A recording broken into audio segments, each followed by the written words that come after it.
Dr. Stone, episódio 4. Um episódio que me deixou muito agoniado na crescente da narrativa por conta do Shishio, né? O Shishio é a grande agonia que tá não correndo só pela beirada, ele tá correndo no meio da obra de Dr. Stone. Então a ameaça é muito real e eu adorei o gancho pro próximo episódio. Eu tava, não, chega alguém aí, o Taiju não vai chegar a tempo, será que a galeguinha que tá lá na floresta também? E aí quando você vê, e aí o que aconteceu? Vamos comentar esse episódio todinho, vamos falar sobre o Mecha Senku e teorizar sobre o futuro, vamos agora! Lembra de seguir o Oblu no Instagram e no Twitter, já vai dando um like científico nesse vídeo, like a sir, e se inscreve no canal para mais Dr. Stone. O anime será analisado aos sábados aqui no Oblu e eu conto com vocês, hein? Espalha a palavra! Galera, gostaria de começar esse vídeo fazendo uma correção em relação a um comentário que eu fiz no final da análise do vídeo passado sobre o episódio 3 de Dr. Stone. Foi numa sequência em que eu comentei sobre o quão eu acho errado o Senku dizer que a arma é a maior invenção da humanidade. A minha postura se mantém, eu acho completamente errado. Pra mim, as armas são aí a invenção mais triste da humanidade. O comentário completo você vê no final do vídeo passado. A correção está em que eu critiquei o Boichi.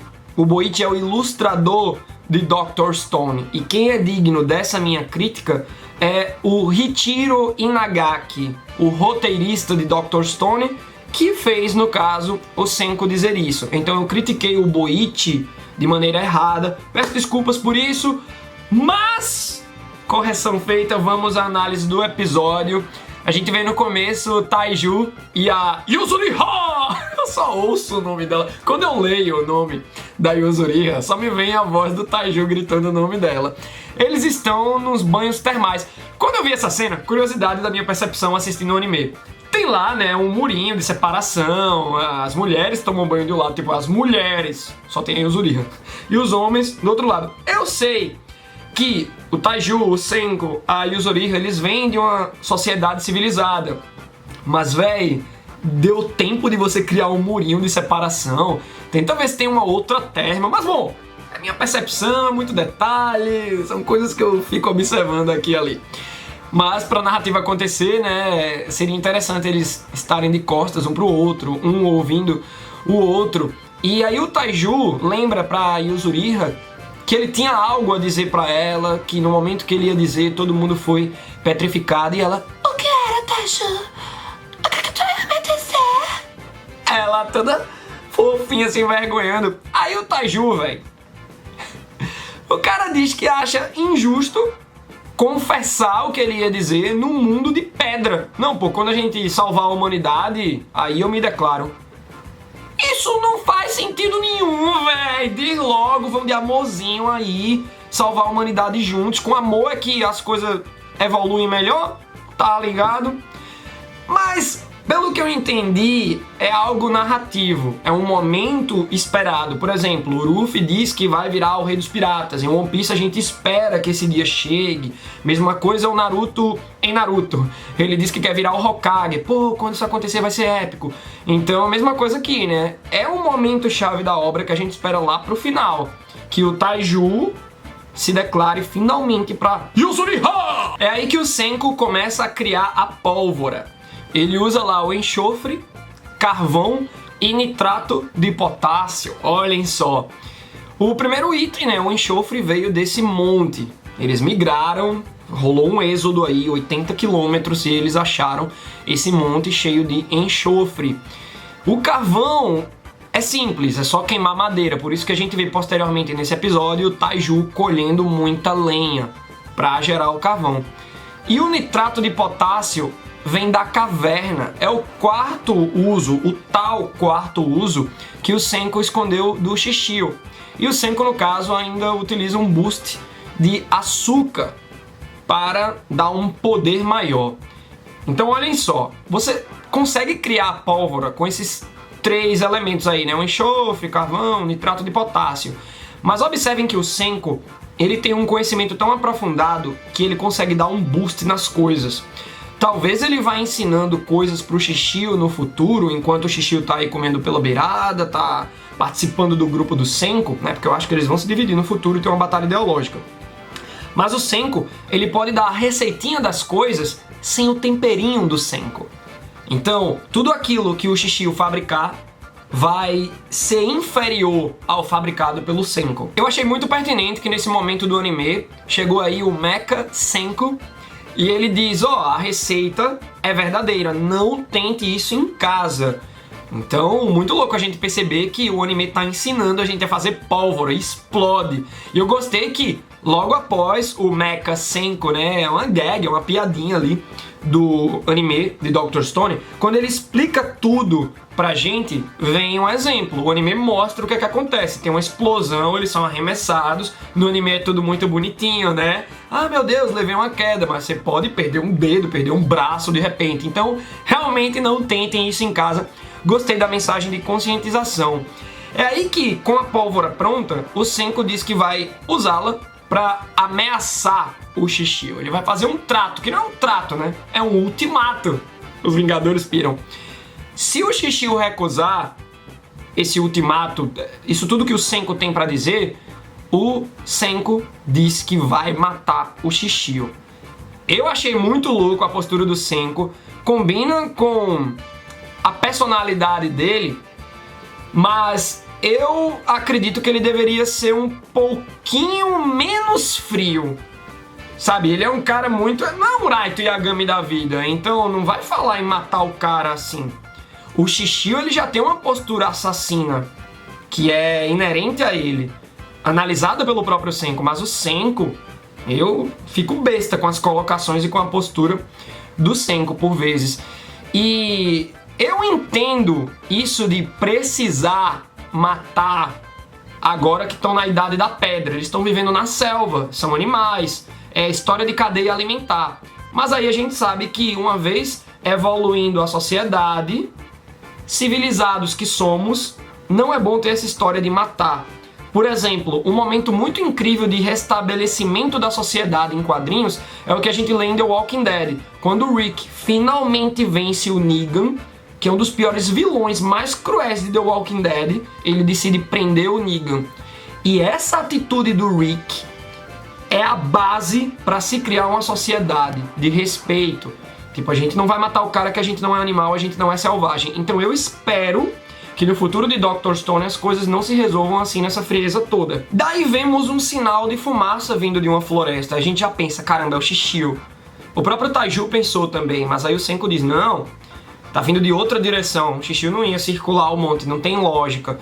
Mas me assustou, galera, porque o Shishio é muito rápido, a gente nota isso através dos seus reflexos. Então apliquem isso à corrida. Então, com certeza, o Shishio tá percorrendo aqueles 80 km de uma maneira muito mais rápida que o trio Senko, Taiju e Yuzuriha, até porque temos 3 pessoas, né? É a média daquelas 3 pessoas, você não pode nem se guiar pelo mais rápido. Vamos dizer que o Taiju é o mais rápido, porque ele é o corporal, né? Ele tem que se nivelar por baixo e acompanhar a velocidade da Yuzuriha, do Senko. Então o Shishio, ó, tá sozinho correndo, mas ainda não é ele. Alguém poderia estar ali, afinal estamos agora numa era, 3.700 anos depois, que as pessoas estão começando a se despetrificar. O caso do Senko, por exemplo, foi espontâneo. E aí no Taiju ele já deu uma ajudinha, mesma coisa com a Yuzuriha, usaram lá o Nital. Mas outras pessoas podem se despetrificar de maneira espontânea. E aí o que é que a gente vai fazer? A gente chega lá de surpresa, o Senko decide também mandar o seu sinal de fumaça. Daí, depois desse sinal de fumaça, cada um vai cumprir a sua missão, né? O Senko vai fazer experimentos químicos ou mais pólvora. A Yuzuriha também vai colher umas coisas. O Taiju desce do monte para poder colher lenha, né, madeira, para transformar em carvão. E aí o Shishio chega. Pô, tá tudo aberto. Sinal de fumaça, é claro que o Shishio ia chegar, por tentativa e erro, ele ia chegar ali. Então eu achei as defesas muito baixas. O Senko, que se mostra inteligente para tanta coisa, não se ateve a uma estratégia básica como essa.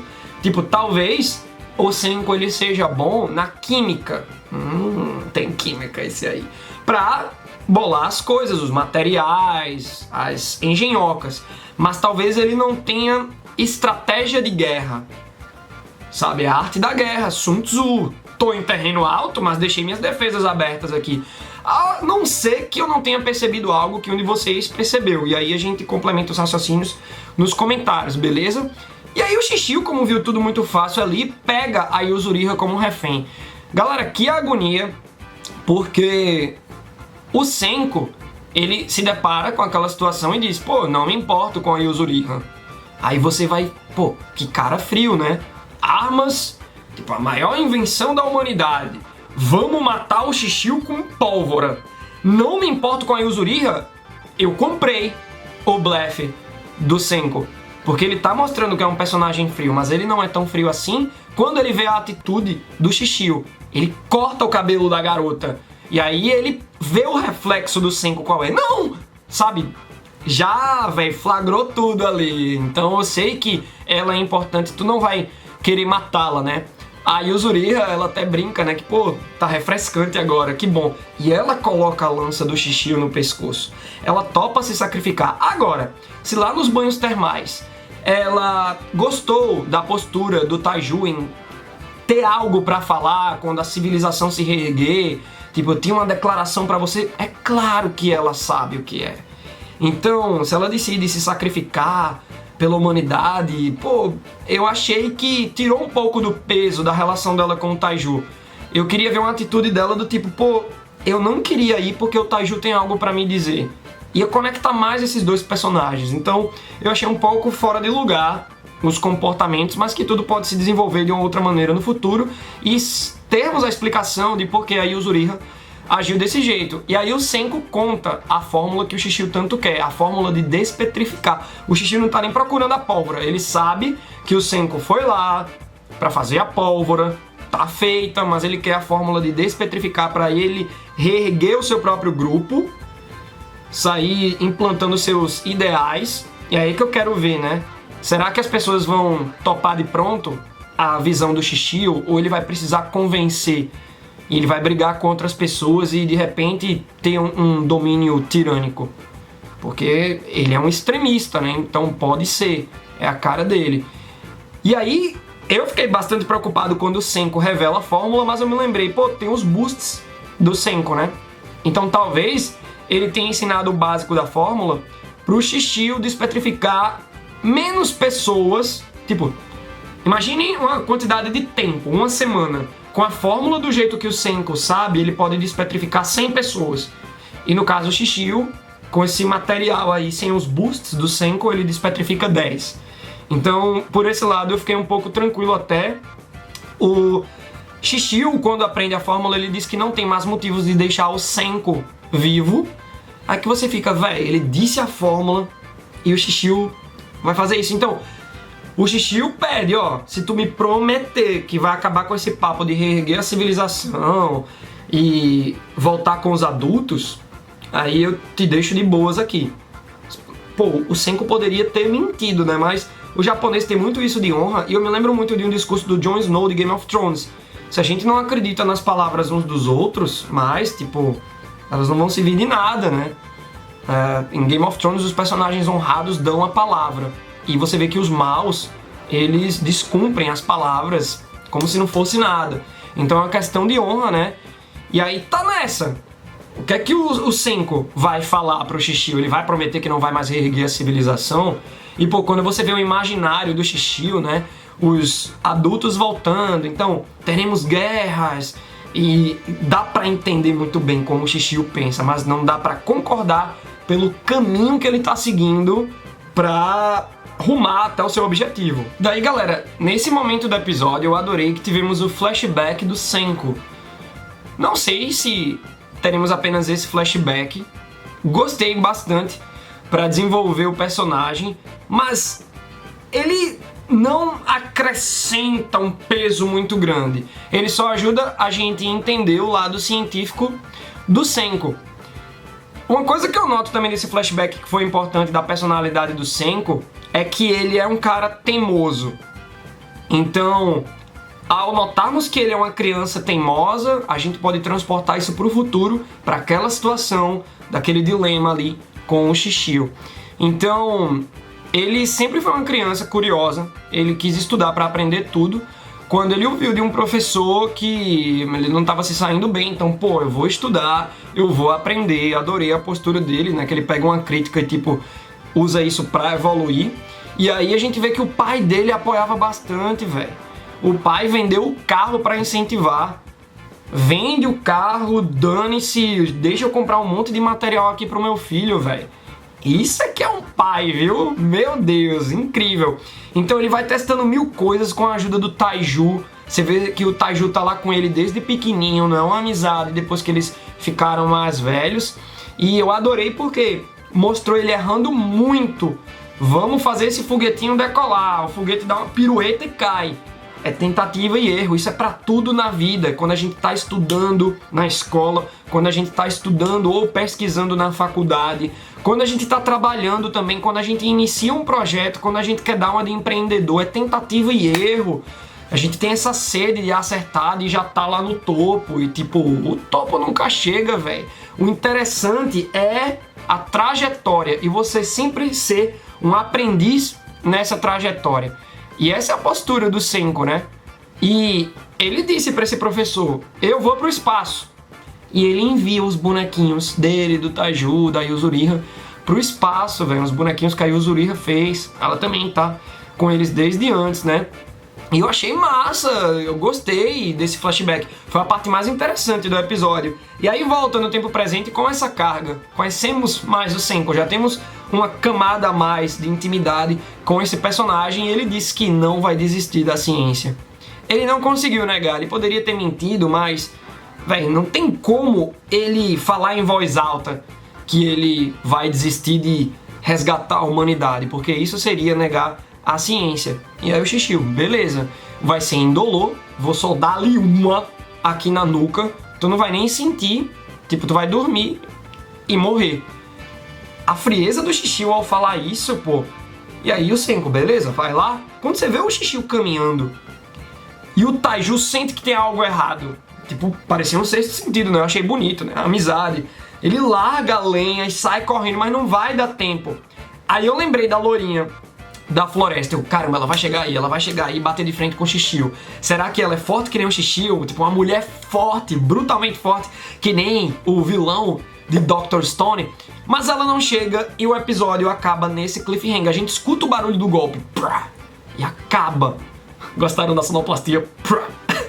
E aí eu tô ansioso pelo quinto, porque eu não li o mangá. Eu tô, caramba, o que é que aconteceu? Lógico que o Senko não vai morrer. Mas será que a garota loirinha chegou aí e impediu tudo? Ou ela redirecionou o golpe do Shishio e ele deu em outro lugar que fez o Senko desmaiar e ele vai estar numa espécie de coma? E aí o Taiju, a Yuzuriha e a loirinha vão ter que liderar e expulsar o Shishio dali. Sabe, eu tô pensando um monte de coisas e eu tô muito ansioso. Gostaria de saber os comentários de vocês sobre esse episódio, então deixa a tua opinião aí embaixo e até a próxima.